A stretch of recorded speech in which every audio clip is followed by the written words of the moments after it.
আমি ধিক্কার জানাই আমি এই তোমাদের এই মেধাকে। I don't care, I don't need this kind of merit person.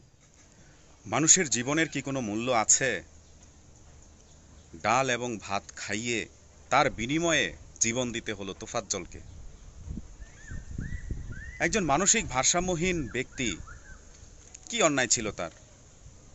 তাকে হত্যা করা হলো কি নির্মমভাবে, পৈশাচিকভাবে, পিটিয়ে পিটিয়ে হত্যা করা হলো। তাকে খাওয়ালো, পিটালো, আবার খাওয়ালো, আবার পিটালো, এভাবে তাকে মেরে ফেলা হলো। একজন নিরপরাধ ব্যক্তি, একজন মানসিক ভারসাম্যহীন ব্যক্তি, তাকে এইভাবে পৈশাচিকভাবে মারা হলো। এই ঘটনার সাথে জড়িত প্রত্যেকের দৃষ্টান্তমূলক শাস্তির দাবি জানাচ্ছি। এই ঘটনার সাথে কারা জড়িত? দেশের সর্বোচ্চ বিদ্যাপীঠ ঢাকা বিশ্ববিদ্যালয়ের ছাত্ররা। সে কোন দল করে, কোন মতাদর্শী, আই ডোন্ট কেয়ার। আমি এগুলো কিচ্ছু জানতে চাই না। সে মেধাবী নাকি মেধাবী না, সেটাও আমি জানতে চাই না।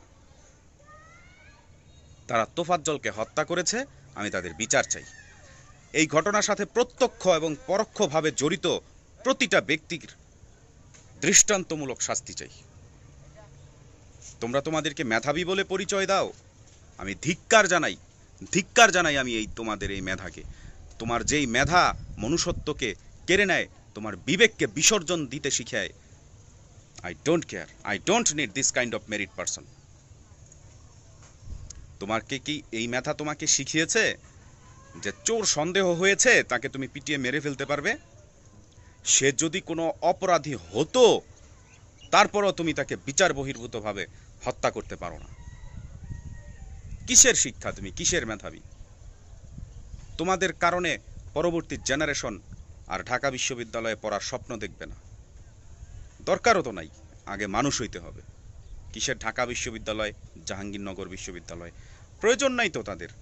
যেই শিক্ষা, যে মেধা মনুষ্যত্ব কেড়ে নেয়, বিবেক কেড়ে নেয়, সেই শিক্ষার কোনো দাম নেই বাস্তবিক জীবনে।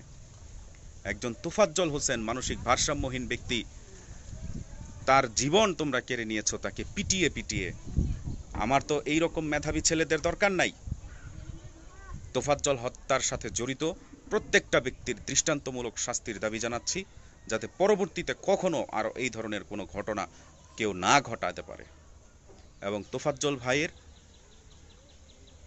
আত্মার মাগফিরাত কামনা করছি। আল্লাহ তাআলা, মহান আল্লাহ তাআলা যেন তার জীবদ্দশায় যদি কোনো ভুল ত্রুটি হয়ে থাকে, তাহলে তাকে যেন নিজ গুণে ক্ষমা করে দেয়।